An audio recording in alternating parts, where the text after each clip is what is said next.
And I was like, I hope she says every 30 seconds. Like, she's like once every 10 minutes. And I'm like, oh God. And I love what I'm learning too. And I still can't do it because that's how my brain functions. But back to the stadium. Well, I was gonna chime in real quick. Yeah. On music's effect on the body, I always think about the perfect example of that disassociation that there is when I go to a large concert venue.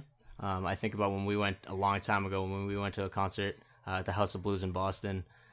We're standing in this big crowd and the music is pumping through you because it's so loud with those speakers right in front of you. And at one point, I stepped away from the crowd and I stepped into the back and I thought I was gonna die. I was like, I felt like I was gonna vomit. I was so dehydrated, but I didn't even notice when I was in the crowd because that was literally all I could feel was that music, and that music's the beat of that music was keeping my heart rate up and keeping my attention elsewhere. As soon as I stepped away, I just felt terrible. Yeah, and you're like, I am dehydrated. Oh my God. Water was $4. I'm just gonna throw that out there. Yeah, so you didn't buy a water and you sucked it up. You're like, there's like a sink in the bathroom, right?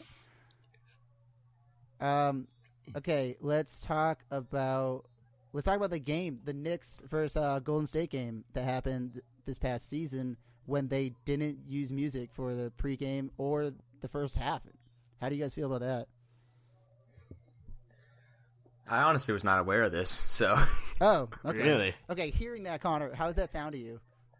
That sounds terrible. Well, actually, no. Actually, well, again, I'm watching a basketball game, and I'm not noticing that music in the background. Like, I might hear, the defense.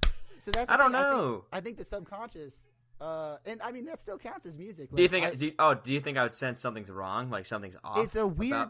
Yeah, I mean, I watched like a video of just them talking, like introducing the people at the beginning, and I was like, "What's wrong? Are they sad?" Like, there's so much happening subconsciously that we don't even notice, like that because we have different types of attention. We have sustained attention, and that's the only one I'm going to say, right? Focus attention and things like that, like that we're not even noticing all the things going on around us, and that's also a big problem with people with autism. Not a problem, but that's a difficulty they have going through life, is that they can't process out these focuses of attention, so they're just overstimulated, and we can't be overstimulated, or we can't function appropriately, or whatever is perceived appropriate in this society right now. Because I mean, we kind of live by these set of rules that we don't even notice. But that's a whole conversation on if we live in a preconceived society, which I believe we do, which is a debate for a different time. Whoa, easy.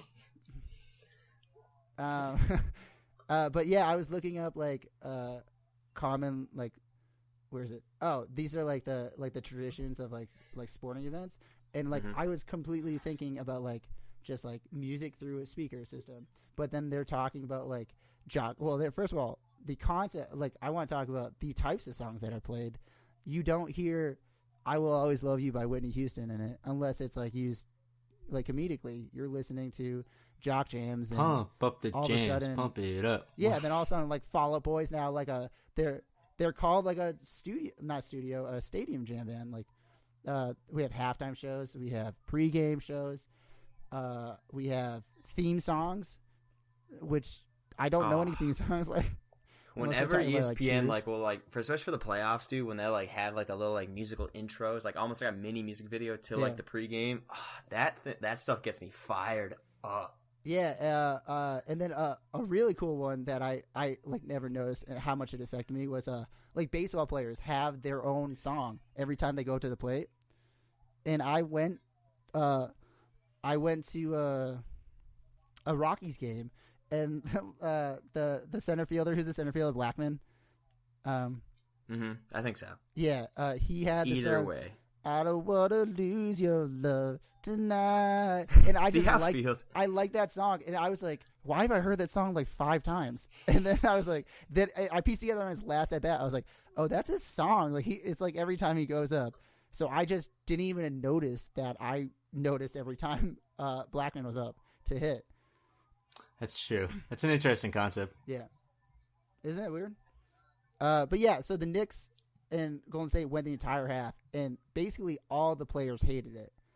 And the whole concept behind it was that, like, go back to tradition. Like, let's have a classic game where, like, there's no sounds. It's, like, back in the roaring 20s when we didn't have any sound system or anything like that. Boo. But then the depression hit, and all of a sudden we're good now, I guess. Look, a lot of the players complained, but I think for the players, I think it was just a change of familiarity. They would have complained if they changed the brightness of the lights just as much as they would have complained with the music being taken away. Yeah, and I think there's a lot of debates. Like, I had a class where we're talking about, is music a means of survival? And I thought it was really interesting to kind of think of it that way, because it depends on how you think of survival. If you think of survival as food, water, and shelter, then no, like, you don't need music. But I don't think we live in a world where that's the case anymore. We're not Tom Hanks in Castaway. Like, we live in this different world now, and I think it'd be interesting to kind of talk about sports in that aspect too. Like, is sports a means of survival? And I think nowadays it is. I think our forms of entertainment is such a prominent thing in our life that, yeah, we'd survive, but it would also go into the concept of, like, what does living mean? Like, how are we living?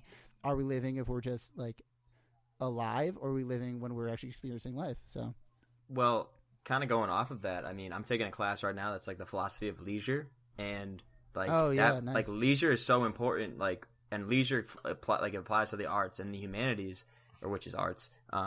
But you need that balance in your life. So it's like you can't even take away those things. Because what are we supposed to do? Like, work the whole time? I mean, we could read, but I think even, like, in reading, like you said before, like, the way we talk, there's, like, a flow, there's a rhythm to it. So, like, I think it's just embedded at this point. There's no way to, like, avoid it, and you couldn't, like, just take it away, because I think you could never just take something away, like music or sport, because we'd always find another way to do it. Like, Rob, when we were in Nashville in the hotel, we made a sport out of just, like, flicking the top of a tab on a can for, like, an hour and a half, just flicking it. Like, there's always a way to entertain ourselves, either through, like, competition, through play, and through music. Yeah, I agree with that. So, Connor, I have a very big question for you. How did you feel about Bronson Arroyo's music career while he was on the Red Sox? I think when I first learned about Bronson Arroyo, when I was a kid, when they won the 2004 World Series, I just thought it was just like gonna dip like another, like, plus onto the already amazing experience that team was. It's just like, oh, this guy also plays music. Like, heck yeah, man! So you liked it? Music. I mean, as a kid, I just wasn't aware of it. I honestly have never listened to his music. I didn't mind it. I think it's cool when you see, of another athlete. I actually have Damian Lillard, the point guard for the Blazers. I have his first album on my phone, and it's actually pretty good. I'm not going to lie. Rob, how'd you feel about it? I fall into the trap where when athletes do anything different than their actual sport, I'm like, stop. Go do that thing you do. Yeah, same. And it really... Oh, I'm against... No way. They're like not people. It carries over to everything. I feel so bad about that. Yeah, it's not the right way to look at it, because if when I try new things, if someone just comes out and just says stop doing that, I feel how degrading that is. But I think it's most prominent in music, because I think that's the most like the thing we see the most with people, with athletes. There's a lot of rappers that are athletes that are rappers, and there's with Bronson Arroyo, I think they get the publicity, and it's most oftentimes music when it's a side project for them. Right. But I definitely don't like it, and I'm kind of a purist in that sense, I guess. Yeah, I mean, Allen Iverson had a rap album come out while he was, like, at the peak of his career, and he was scrutinized so hard for it because. Well, I mean, that played along with his current image and the way people thought about him. I mean, but think about how much he did now. But it's just like, yeah, we look at it now. We're like, oh, he was really important. Now the league has really opened up on their problems with him. But yeah, it's just like, it's still weird that we have this kind of social identity to what makes a musician and what makes an athlete, and they can't be related. Like, think about, like, it's not as much. I mean, stereotypes are kind of being broken down, and now different stereotypes are taking over. But back in the old days, like you couldn't be a jock and a musician. Like, jocks were idiot stereotypes where they're like, they just meatheads like Connor.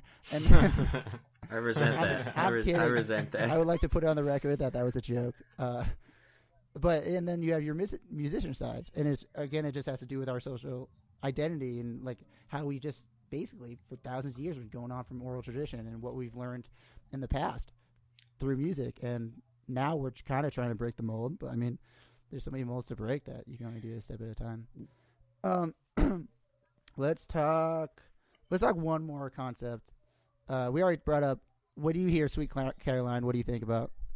When I hear it? Oh, God. Rob, you go first. I mean, I'm against Sweet Caroline.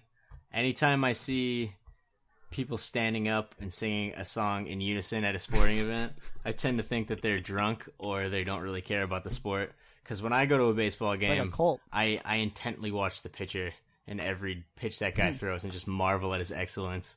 But also, for people that don't know, Rob, you were very into baseball as a kid, and you were very into it in high school. Yes. Whereas I don't care about that stuff. Yes. So I was born a nerd, but my dad likes sports, so now I am a nerd for sports. Yeah, there we go. That's kind of how it worked out. Connor, what do you think about when you hear Sweet Caroline?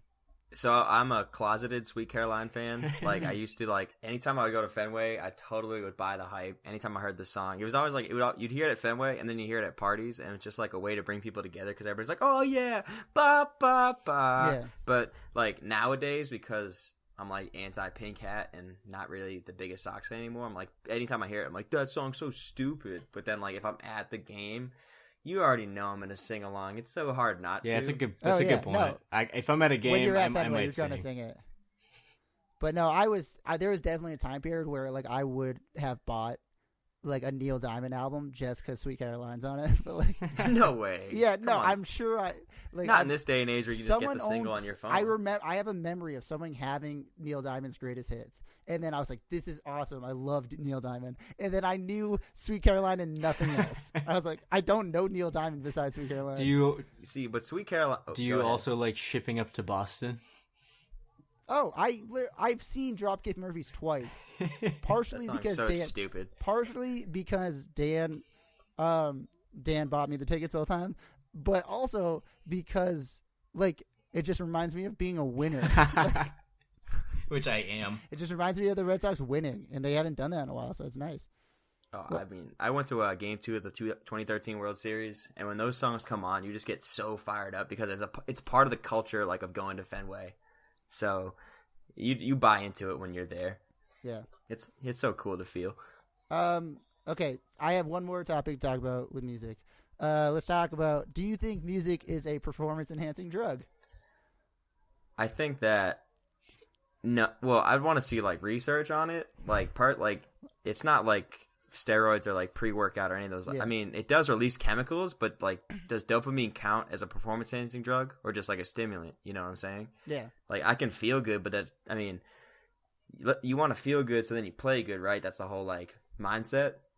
But I mean, I don't think like I'm getting a boost, like a literal boost, like a performance boost. Maybe mentally, maybe you get more focused, you get that flow, but I wouldn't say it's like a drug. No. Yeah, I agree. I think it's ridiculous. I think that title of the article I read was literally just meant for a joke. But it's really interesting to think about. Yeah, I think it's just really to think about it that way, whereas because it does kind of help you in ways that like performance-enhancing drugs would. And it was to the extent where, like, in 2007, the New York Marathon, they banned listening to music, and there's two reasons why. The first one is because they didn't want you to like be sneaky and try to like have communication with a running coach. So it's like just like you're listening to someone, but also that's fair. Yeah, also because it does create like where are the numbers? It can like affect you. Yeah, okay, right here. According to the healthsciencesacademy.org, it can reduce the rate of perceived effort by 12%, and it can improve our endurance by 15%. So it's like, that's pretty crazy. That's like a big impact it has on us. Especially over a long distance. Yeah, and like think about that. That's, what is it, 26.2? Something like that. Is that, yeah, well, I don't know. We should have known that fact. But yeah, like, that's pretty crazy for like an entire marathon to not, first of all, to have that impact and then have it taken away. If I ever ran a marathon, which I would never do, maybe. If I had to run 26 miles without music,